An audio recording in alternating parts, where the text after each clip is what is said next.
Hello everyone, peace be upon you. Before we begin, don't forget to hit the like button and subscribe, and stay with me until the end of the story.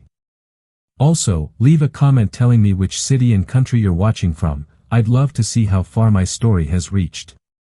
For those of you who have already subscribed, I sincerely wish you good health, ease in all your affairs, abundant blessings, and may all your hopes and dreams come true.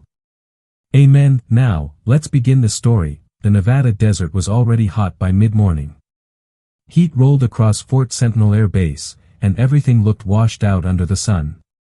On the flight line, crews moved with routine focus. Ground carts hummed, tool chests rattled, and a line of AH-64s waited for the readiness run. Colonel James Harlow stood on the observation platform with a headset on, scanning the ramp and the far fence line. He'd done this for years, but he still watched like every second mattered. Today it did. Inspectors were on base, the schedule was packed, and every aircraft needed to start, run, and be ready. Run final checks, Harlow said into the mic. We launch in 10.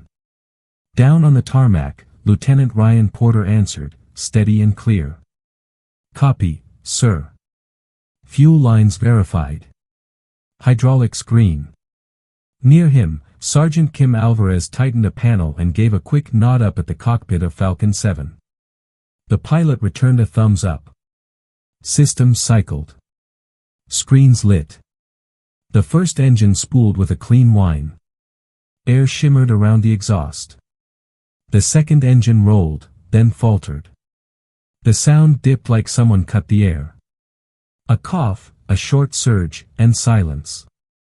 Falcon 7 shuddered, stilled, and threw a ribbon of gray smoke from the left side. Abort. Shut it down, Harlow said. Porter called it out on the ground net. Alvarez pulled power. Fire bottles rushed in, but no flame followed, just heat and the smell of cooked metal. For a few seconds, nobody spoke. Other Apaches kept spinning, but everyone looked at the one that died in place. The pilot climbed out. He looked fine. The helicopter did not. They opened the side panel. Porter read the numbers off a tablet. Temp spike on port turbine, sir. Pressure drop. Fuel flow shows normal. Harlow frowned. How do we get a drop with normal flow? Porter didn't have an answer. They tried a cold start. Nothing. They tried with a different control unit. Still nothing. It wasn't a leak. It wasn't an obvious break. It was like the machine decided it was done. By noon, Dr. Natalie Rhodes from Boeing Defense stepped into the hangar with 2 engineers.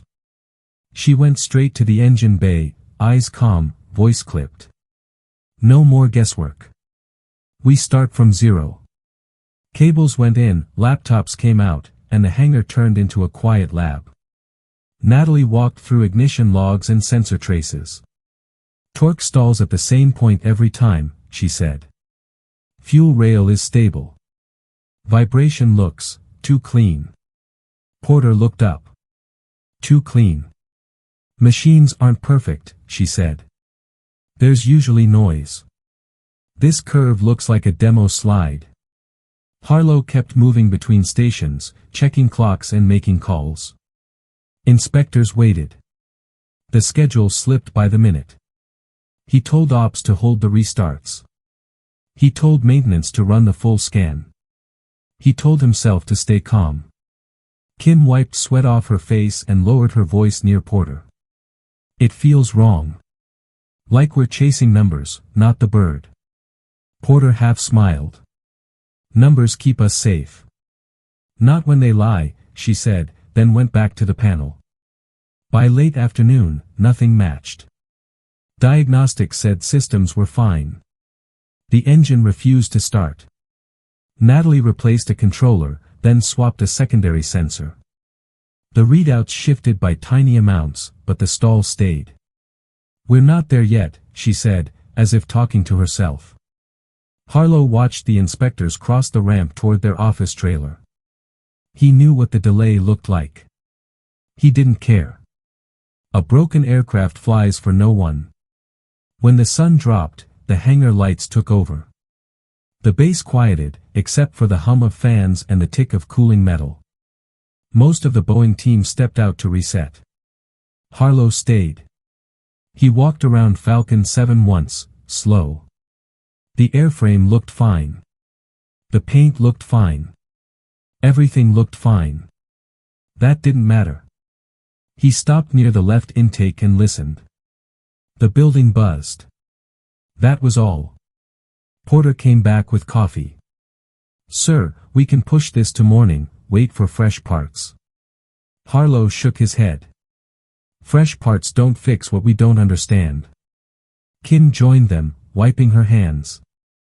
"Sir, permission to say it straight?" He nodded. "We changed out brains before bones. Maybe the problem isn't where the software points." Harlow held her stare for a second. She was young, but she believed what she was saying. "Noted," he said. Natalie returned with a different angle. "We'll isolate subloops and rule out ghost data. If nothing moves, we start tracing the supply chain." Harlow looked at her. "How long?" "As long as it takes to be right," she said. He respected that answer even if it hurt. He stepped into his office at the edge of the hangar. On the wall was a photo from years ago, a deployment with older airframes and younger faces. He looked at the names under the frame, then at the small plaque a chief had given him on his first command, "Listen to the machine. It will tell you the truth." He took a breath, sat at his desk, and opened a contact list he hadn't touched in a long time. Porter knocked on the door frame. "Sir." Harlow didn't look up. "We'll keep the bird secure tonight. No solo access. Log every touch point." "Yes, sir." Porter left. The office went quiet again. Harlow hovered over a number in Texas he'd never deleted. He remembered the stories. A warrant officer who could find a fault by the way a housing rang under a knuckle. A man who said diagnostics were tools, not answers. A man who walked away when he felt he'd given enough. Harlow pressed the call button, then stopped it before the first ring. He let the screen go dark. He stood, looked out at Falcon 7 through the glass, and decided he didn't need perfect timing. He needed the right person. He found the number again, hit dial, and let it ring. When a rough voice answered, he said, "Marcus, this is Harlow at Fort Sentinel. I've got a bird that won't talk. I need you to listen." On the other end, Marcus Dalton didn't answer right away. Harlow could hear the soft buzz of a ceiling fan and the click of old tools being set down. Then the voice came, rough, steady, familiar to anyone who'd spent years around rotor wash. "Send me everything you've got," Dalton said. "Full logs. Video. Audio. No summaries." Harlow forwarded the data dump before the call ended. Minutes later, a text came in, "On my way. Don't touch the left side calibration stack." By dawn, a faded pickup rolled through Fort Sentinel's gate. The guard stared at the ID, then at the man behind the wheel. Dalton tipped his cap, drove straight to the hangar, and stopped at Falcon 7 like he'd never left the service. He didn't shake hands first. He didn't make a speech. He rested a palm on the airframe, closed his eyes for a second, and let the room go quiet. "Morning," he said. Harlow nodded. "Thanks for coming." Natalie Rhodes stepped forward, professional and focused. "We've ruled out fuel, ignition, and most of the electrical. Logs show perfect curves until torque hits a wall." Dalton gave her a small nod. "Perfect curves are how you sell a slideshow, not how machines live." He asked for a torque meter that didn't need a software handshake. Porter found one in storage, the old analog type with a scar on the handle. Dalton used a stethoscope, tapped the housing with 2 knuckles, rolled the compressor by hand, and listened. The hangar noise faded as people leaned in without meaning to. He moved to the gearbox, then to the left side sensor harness, then to a tiny access panel where a thin seam of synthetic dust had collected. He scraped it with a fingernail, rubbed it between finger and thumb, and looked over at Kim. "This dust isn't local," he said. "It's the residue you get from certain calibration lube used in overseas overhauls." Natalie frowned. "We haven't sent this engine overseas." Dalton didn't argue. He just held out his hand. "Pull the calibration chip from the left stack. I want to see the series number." Kim worked the panel, lifted the module, and read the label. Porter cross-checked the manifest. "That's odd," he said. "Inventory lists a 324 series. This one's a 322. Natalie's jaw tightened. The 322 was sunset 5 years ago. Dalton nodded once. Wrong generation chip feeding timing to the wrong brain. 2 hearts beating off rhythm. Harlow exhaled. "Can you bypass it?" "I can get you a start," Dalton said. "That's not the same as a fix." He built a bridge out of spares and a short run of wire, hands moving with a rhythm that came from repetition, not luck. When he stepped down, he looked at Porter. "Light it." Porter swallowed, strapped in, and began the start sequence. One engine spooled, then the other. Torque rose past the death point. Vibrations settled into a healthy hum. For the first time in 2 days, Falcon 7 sounded like an Apache again. The crew let out a breath they didn't realize they were holding. Harlow didn't smile. Dalton didn't either. He watched the gauges, eyes narrowing. "Numbers look too clean," he said. Natalie checked her screen. "Stable across the board. That's what we want." "Not like this," Dalton said. "You should see noise, drift, microcorrections. This is a mask." Kim glanced at Harlow. "If it's a mask, who's wearing it?" Dalton pointed to the data bus. "Either a counterfeit sensor reporting fairy tales or a calibration profile that was never meant for this engine. Could be both." They shut down and pulled the log set again. Porter started back through supply records while Kim traced serials from incoming crates. A pattern formed that none of them liked, a handful of parts routed through a new overflow vendor, Apex Dynamics, approved 3 months ago to streamline procurement. The paperwork was neat. The timing was convenient. The results were a dead bird and a perfect curve.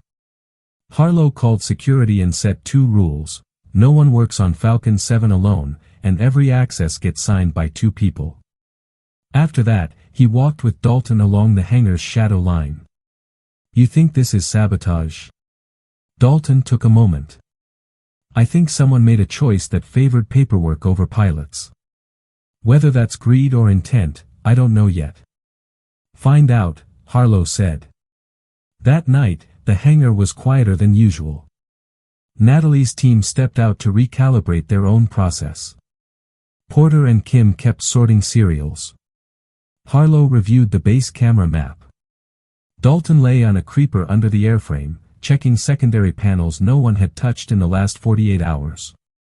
He stopped at a sealed relay housing that looked just a shade too new. He cracked the seal and stared at a small black device wired where nothing should be. He slid out and handed it to Kim. "That's not ours," she said. Porter leaned in. "Telemetry tap." Dalton nodded. "Could be. If it's transmitting, someone's been listening to your bird from somewhere else." The door at the far end banged open. Staff Sergeant Dylan Cole stood there, pale, sweating, eyes moving in quick jerks. Harlow stepped forward. "You're late, Sergeant." Cole held up both hands. "Sir, I need to talk." Dalton watched the man's hands shake. Natalie looked up from a laptop. Kim moved closer, slow. Cole's voice cracked. "I didn't break anything. They told me to pull the logs and wipe old records if anyone started asking questions. I didn't want to, sir." Harlow's tone didn't rise. "Who told you?" Cole stared at the floor. "They used a secure app. Said my sister gets hurt if I don't cooperate." Names, Harlow said. Cole shook his head. I never saw real names. He pointed at the device in Kim's hand. I think there's more like that. Natalie locked the tap in an evidence bag. Porter killed power to the surrounding bus. Dalton stood beside Cole, not close enough to crowd him, close enough to steady his voice. You're going to tell the truth and you're going to be protected, Dalton said. But you need to understand, somebody is counting on us to be sloppy. Cole nodded, eyes wet but angry now. I'll show you which crates came in on the late truck. The manifest looked too clean. They spread the crates across the floor, checked seals, scanned codes, and found 2 more anomalies, mismatched chips with perfect paperwork. Natalie didn't bother hiding her frustration. If these got past intake, they can be anywhere. Harlow called the ops trailer. Lock down Apex shipments base-wide. Quietly. Then he looked around the room. From this moment, assume somebody outside this hangar knows exactly what we found. Dalton wiped his hands on a rag and looked back at Falcon 7. You brought her back, Kim said, trying to keep morale from sliding. Dalton shook his head. I woke her up. That's not the same thing. Porter closed his tablet and stepped closer. What do we do next? Dalton's answer was plain. We stop thinking like this is an engine problem. He lifted the sealed tap. This is a people problem, dressed up as a machine. And people who hide their work never stop at one mistake. The base lights dimmed as the hour grew late. Harlow dismissed the crew in shifts, keeping a small circle inside. He stood with Natalie and Dalton at the edge of the floor. Tomorrow we start with procurement, Harlow said. If Apex is clean, they'll welcome questions. Natalie gave a dry look. And if they're not? Dalton pocketed the rag, eyes on the dark glass where Falcon 7 reflected like a shadowed predator. Then we're not fixing a helicopter, he said quietly. We're stepping into someone's plan, and they already know we're here. Harlow didn't argue. He posted 2 MPs at the hangar doors and ordered a roving patrol to tighten the loop without drawing attention. Natalie mirrored the Falcon 7 data feed into a closed system and shut down wireless.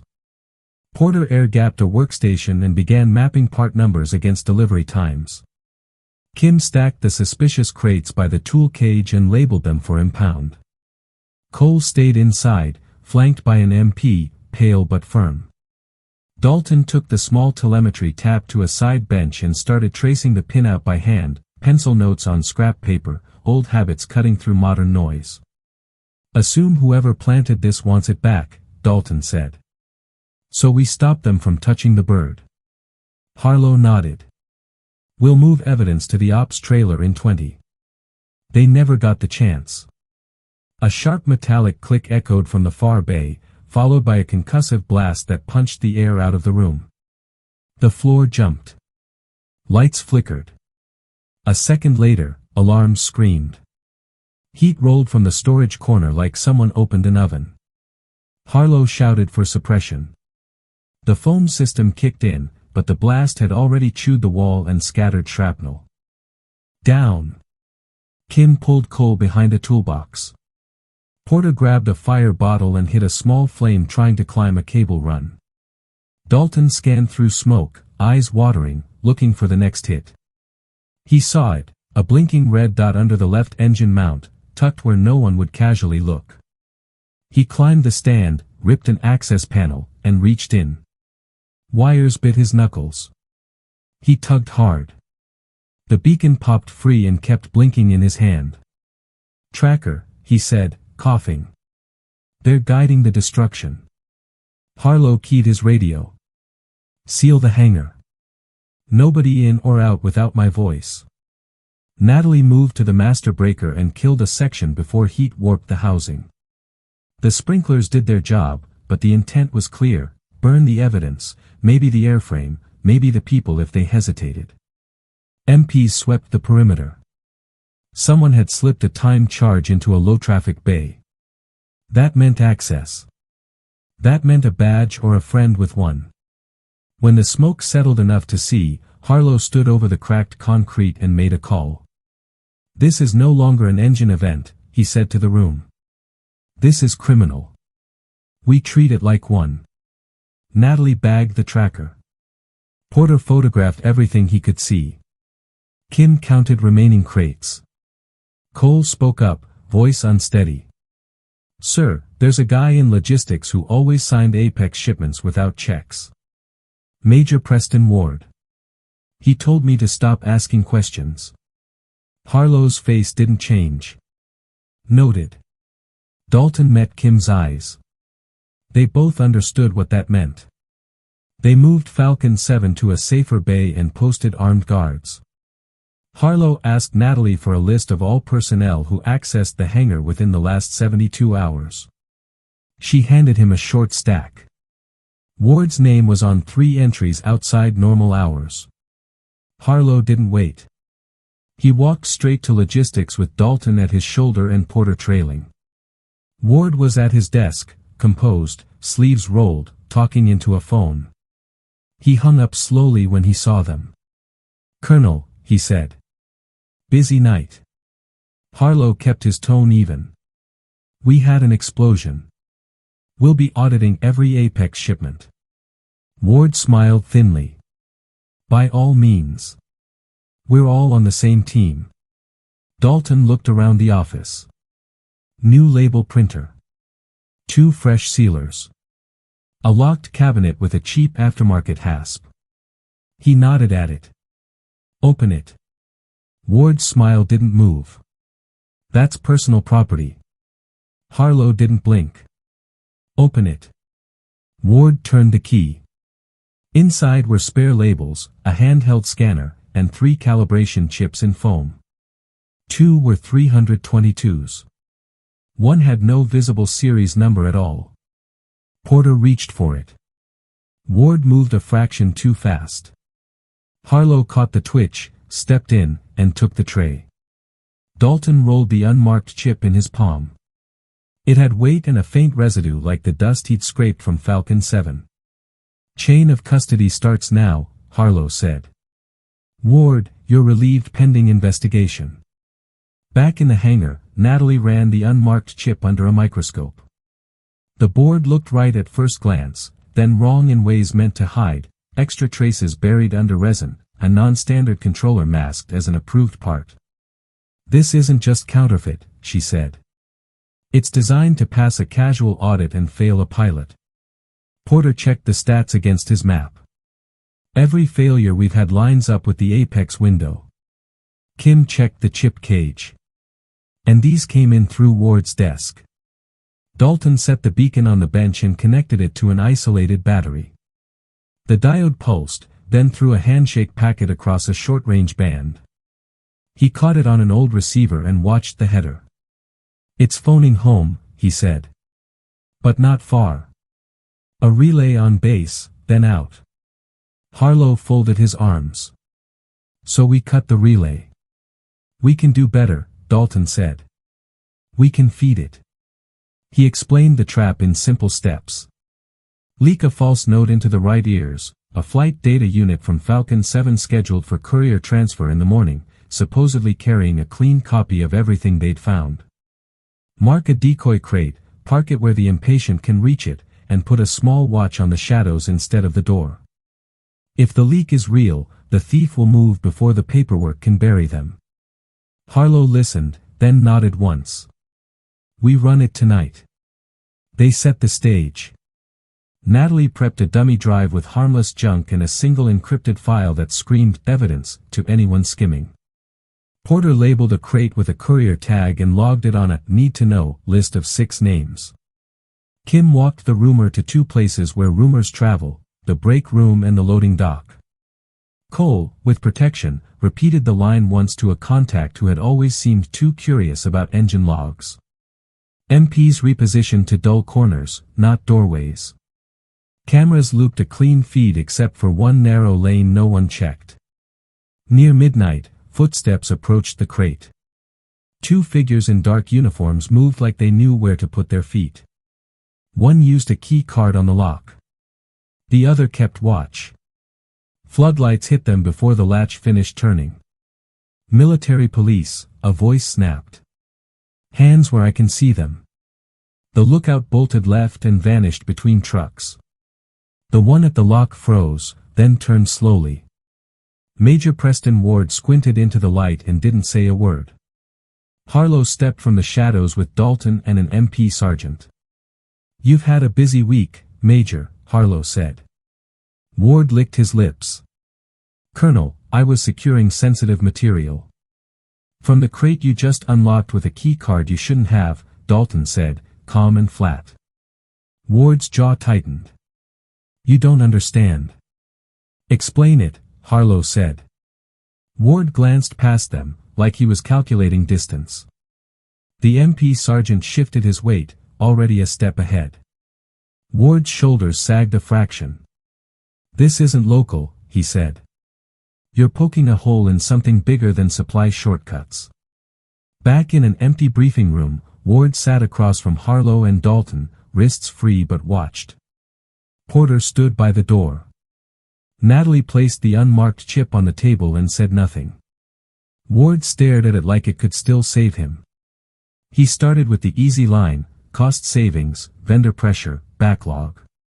Dalton let him run out of air. Who's on top? Dalton asked. Ward's eyes flicked up. You don't want that answer. I do, Harlow said. Ward looked from one to the other. When he spoke again, the shape of the plan finally showed. There's a program. Not just parts. Firmware. A control layer. They call it Iron Signal. He swallowed. And if you think your hangar is the only one with a tap, you're already late. Harlow didn't move for a long second. The room felt smaller. Porter's hand tightened on the file he was holding. Natalie exhaled through her nose. Dalton closed his eyes, then opened them. Names, he said. Ward hesitated, then gave one that made the air change again, Brigadier General Victor Hallstrom. The name sat in the room like a live wire. Harlow didn't blink. Dalton leaned in, elbows on the table. You're sure, he said.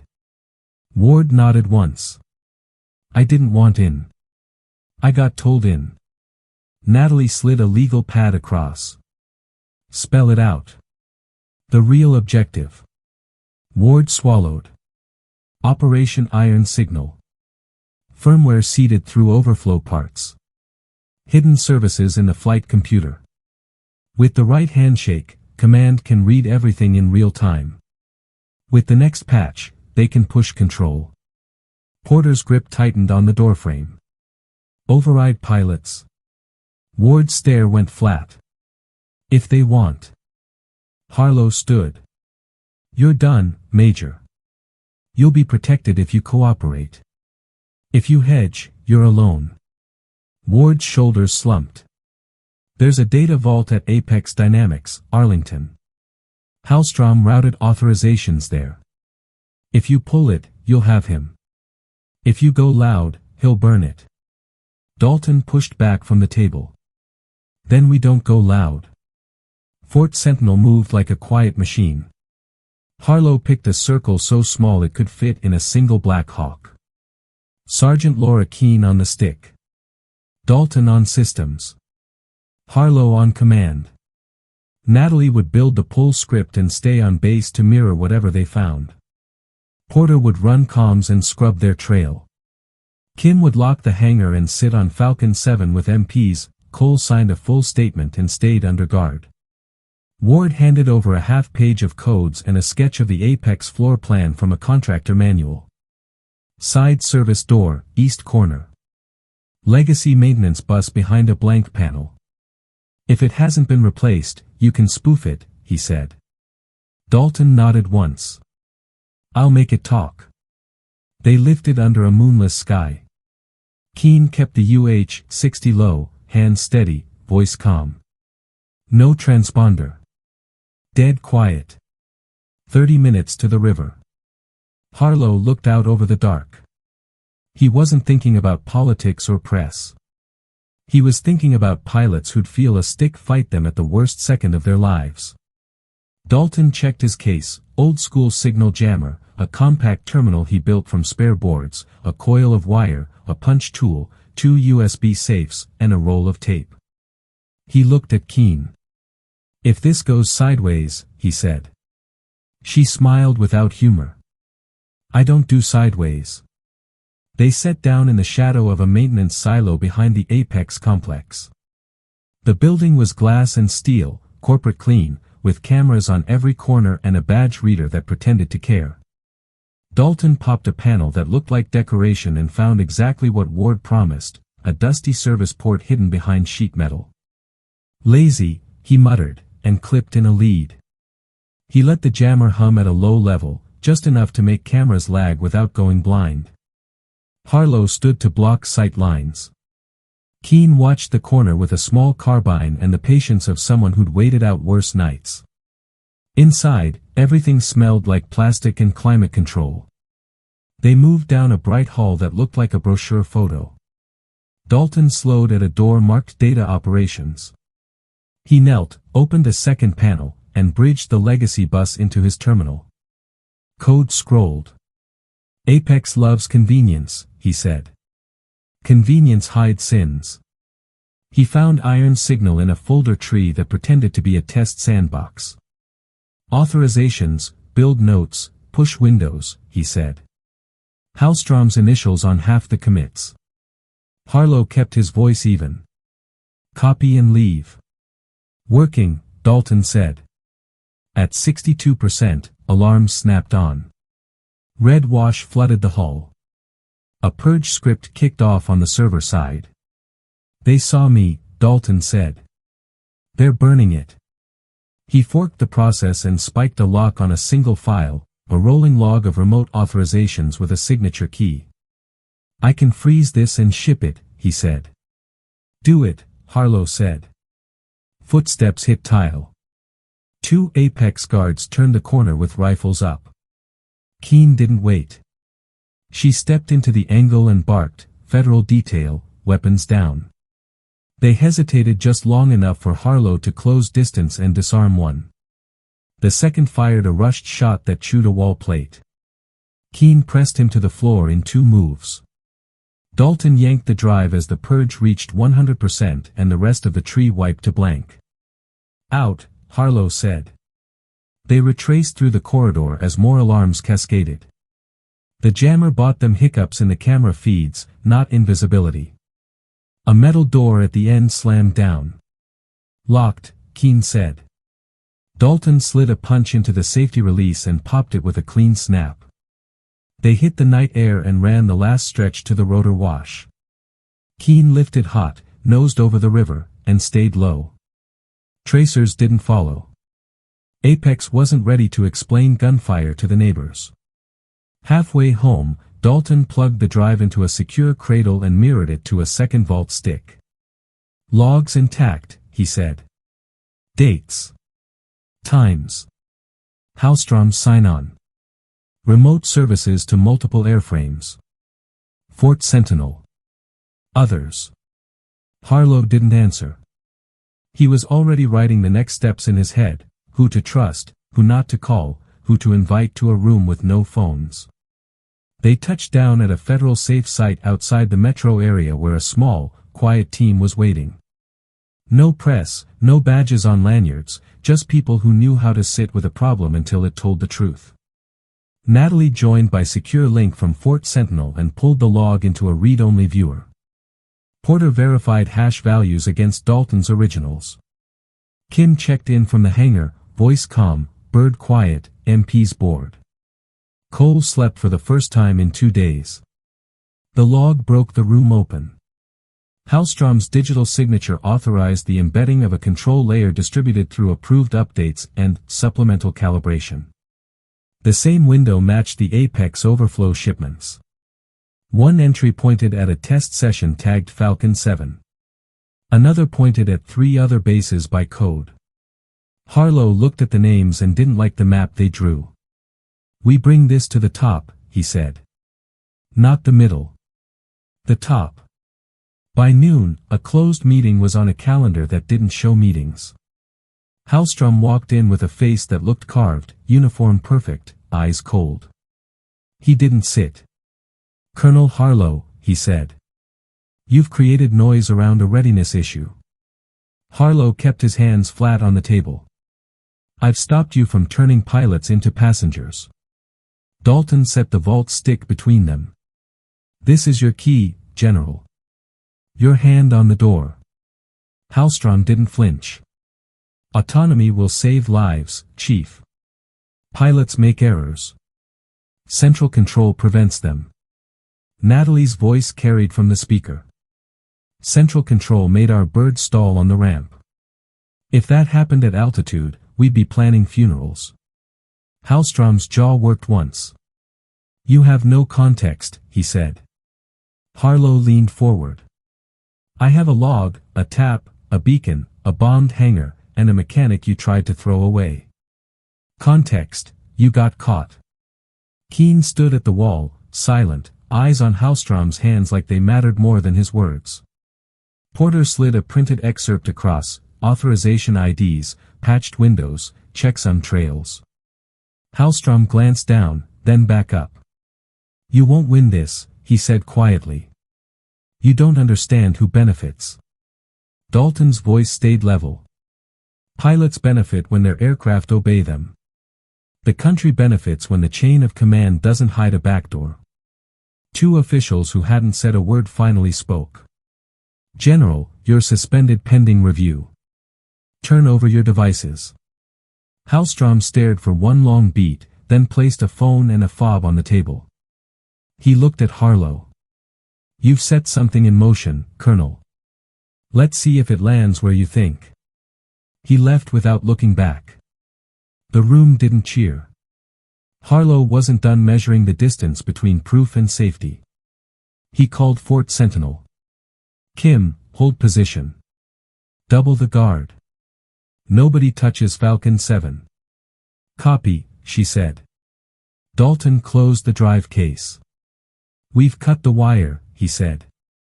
"Now we make sure no one splices it back." Harlow nodded. "And we make sure every bird that leaves our ramp is ours. No hidden hands, no perfect curves, no lies." That became the rule at Fort Sentinel the moment Harlow hung up the call. He moved like a man fixing a leak with both hands, sealing one breach while listening for another. Natalie pushed a fleet-wide bulletin through secure channels: immediate stand-down on supplemental calibration, checksum verification on all engine-side firmware, audit pairs only. Porter rolled a script that flagged any data curve too smooth to be real and piped the alerts to a console Kim could watch from the hangar floor. Keane walked the perimeter and rechecked every camera lane the saboteur had once slipped through. Cole, under protection, slept in a cinderblock room 2 doors from the MPs, one sneaker resting against the door like a kid who needed to feel the barrier. By afternoon, the SAFE team began to cut ripple effects into policy. Harlow convened a closed brief with 3 base commanders patched in from other deserts and 1 from a coastal unit, all watching the same log scroll where Hallstrom's authorizations were stamped in cold ink.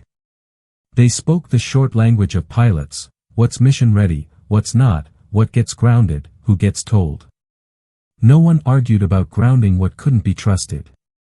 They argued about how to keep the honest birds flying while anger and paperwork tried to clip them. Natalie found the seam they needed to pull. Iron signal stub lived where no one looked, inside an optional diagnostic overlay that shipped with maintenance updates. It didn't run unless it found its brother in the calibration stack, the counterfeit chip that told lies with a straight face. Pull either piece and the ghost lost its voice. She drafted a purge tool that didn't break anything legitimate. Porter packaged it like a field kit: scan, verify, strip, reflash, log. Kim turned the first copy on Falcon 7. The bird took it like a deep breath, numbers wobbling back into the messy, believable rhythm of a machine that knew it was alive. Dalton listened with his stethoscope and tapped the cowling once. "That's the sound of truth," he said, and Kim smiled without looking up from her gauge. Ward didn't smile at all. He sat in a small room and talked until the recorder filled with dates, suppliers, middlemen, and a map of favors no one wrote down. He didn't beg. He didn't grandstand. He looked smaller without a desk and a label printer in front of him. When Harlow stepped in, Ward didn't ask for mercy. He asked for a pen. "I'll initial every page," he said. "I know what I did." Dalton stood in the doorway, not gloating, not forgiving, just making sure the truth stayed in the room. The next 48 hours felt like a long hold at the edge of a storm. Inspectors arrived in quiet cars and didn't announce themselves on the ramp. Apex Dynamics got a visit they couldn't lock behind glass. Servers that once bled secrets were now treated like crime scenes. A deputy general who'd called Hallstrom visionary asked for leave before anyone asked for his laptop. The purge tool Natalie wrote spread by hand through units that didn't want another backdoor in their house. Pilots signed the logs themselves, one more line of ink between them and the worst kind of surprise. Keen ferried small teams to neighboring bases that shared the same supply chain. She sat down, watched crews run the kit, and lifted out with the kind of economy you only see in people who count time and fuel. Wherever she went, she left behind the same instructions Harlow taped to the maintenance board at Fort Sentinel: 2 people touch the bird, 3 sign the change, and nobody trusts a perfect curve. Cole testified on camera with his hands flat on the table. He didn't dress it up. He said what he'd done and who had pushed him, and he said his sister's name out loud so the record heard it. The protection detail moved her before the paperwork could leak in the wrong direction. Harlow told Cole the thing men rarely got told in rooms like that: "You did wrong. You're doing right now. Keep choosing it." Cole nodded, exhausted and clear-eyed, and in that nod a little of the base's breath came back. There were calls Harlow had to take and calls he refused. He spoke to a Senate staffer who wanted adjectives and gave him only verbs: "We found, we stripped, we secured." He declined a glossy committee brief until the purge tool had run through every airframe that touched Apex. He answered a sergeant's simple question: "Sir, can I trust my ship?" With the only answer that mattered: "Yes, and if that changes you'll hear it from me first." Dalton stayed where he was most useful, walking the engines, touching mounts, listening for the lies people had tried to teach the machines. He found none left. He found squeaks of honest wear, a rattle that meant a clamp wanted tightening, a shiver that meant a bracket would need love before it asked for it in flight. Natalie left him alone with the birds when she could, not because she believed in magic but because she respected experience that kept bringing men home. At dusk on the second day, the base ran a controlled start sequence for Falcon 7 under a sky the color of dull brass. Porter tracked the numbers. Kim called out the steps. The turbines came alive, torque swept through the old trouble point without drama, and the vibration sat exactly where a human hand on a panel would expect it to sit. No masks. No scripts. Just a machine doing what it promised to do. Harlow listened from the platform and let the sound wash the weak out of his shoulders. The consequences landed. Hallstrom's suspension turned into confinement to quarters pending indictment. Apex executives met agents in hallways they'd once walked like owners. A memo went around that sounded like a confession edited by lawyers: commitment to safety, lessons learned, cooperation assured. No one at Fort Sentinel framed it. They framed a different paper, a one-page protocol signed by every maintainer and pilot on the ramp, binding themselves to rules they wrote with their own risk. Night settled. Harlow walked the line with Dalton. "You going back to Texas?" Harlow asked. "Soon," Dalton said. "Birds are speaking for themselves again." "They will because you made them louder," Harlow said. Dalton shook his head. "I just turned down the noise around them." They stopped at Falcon 7. Kim and Porter were closing panels, their movements quick but careful, the choreography of people who understood that trust is built with tiny, invisible choices. Keane passed by with a flight bag and a nod that said the air was ours again. Harlow looked at the helicopter and saw more than metal. He saw the chain of decisions that could have broken it and the chain that had repaired not just parts but faith. "Tomorrow," he said, "we fly her. Dalton's mouth tipped at one corner. "Tomorrow," he said, "you listen first." Harlow laughed, the kind that doesn't travel far but lasts.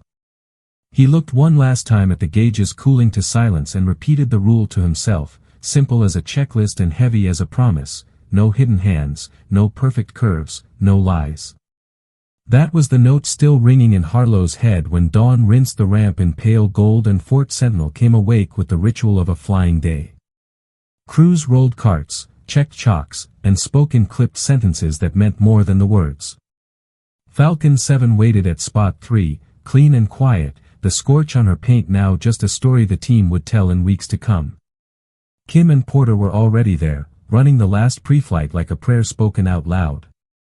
Natalie stood by the hangar door with a tablet pressed against her lab coat, watching numbers settle into the human kind of imperfect.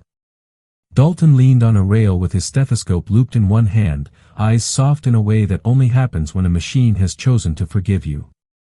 Harlow stepped onto the platform and keyed the net. "We're going to keep this simple," he said. "No show, no audience. Just a start, a hover, a circuit, and home." Keen's voice came back from the pilot's seat, easy and dry. "Copy, simple is my second favorite adjective." The ground crew peeled back, thumbs went up, and the start sequence began. The first spool rose like a steady breath. The second followed. Torque crossed the old kill line with no drama. Rotor wash flattened the chalk dust. The headset crackled with Keen's tone flattening even more. "Feels right.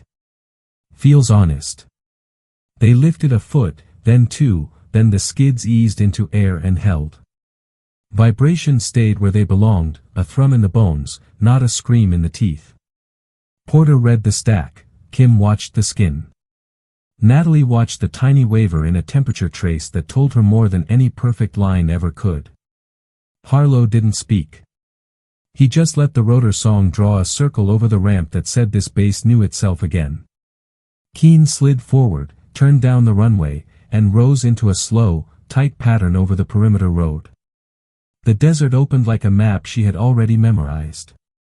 She flew one, then two, then three circuits, each a little more confident than the last. "Returning," she said. "Because promises matter." They set down without theater. The rotors coasted to a tall hush. Harlow exhaled and didn't realize he'd been holding it. Kim laughed once, a short, bright sound that bounced off metal. Porter swallowed like he'd been running. Natalie wiped the corner of her eye with the back of a knuckle and pretended it was the wind. Dalton tapped the cowling twice, the way you pat a shoulder after a difficult conversation that ended well. After the flight, the base didn't throw a party. It signed a log. That's how serious places celebrate. Keen filed her notes and put her palm flat on the sheet for a second longer than needed. Kim closed the panel latches like she was tucking a blanket. Porter archived the traces and wrote a line at the bottom, "Acceptable variance present." Natalie sent the purge tool and procedure to units that had asked quietly and would never send a thank you. The investigators sent word that Hallstrom's case would move to indictment with counts that sounded like metal dragged across concrete: conspiracy, endangerment, fraud. Ward's cooperation carved him a narrow path between what he'd done and what he chose next. Cole's testimony was sealed, his sister's address stayed known only to men who understood what a promise costs. Near midday, Harlow found Dalton by the fence line where the ramp met the wide, empty heat. The veteran had his toolbox open but nothing in his hands. "You heading out?" Harlow asked. Dalton nodded toward the distant road. "There's an old bike in Texas that thinks I forgot it." Harlow smiled. "You didn't do this for us. You did it for the bird." "Same thing if we're doing our jobs," Dalton said. They stood a minute without needing to speak. Then Harlow said the one thing he'd been saving: "When I called, I didn't expect you to answer." Dalton shrugged. "You didn't call for yourself.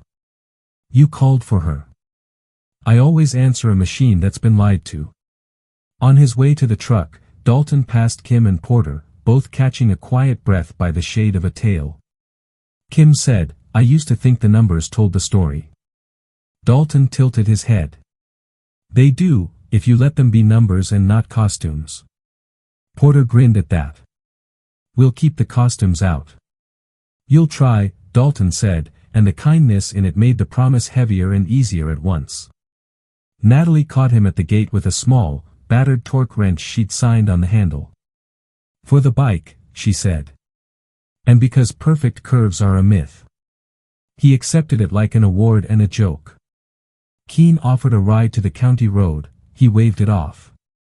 I drive slow. Gives the desert time to talk.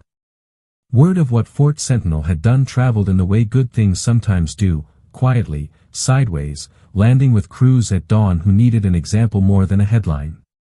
Other bases ran the kit, ran their hands along their birds, found the residue of someone else's plan, and scrubbed it out. Policies hardened into habits. 2 signatures for anything that touches the brain. A third glance when something feels too easy. Chase noise, not silence, one poster said, and no one remembered who wrote it first. In the evening, Harlow walked the line alone and listened.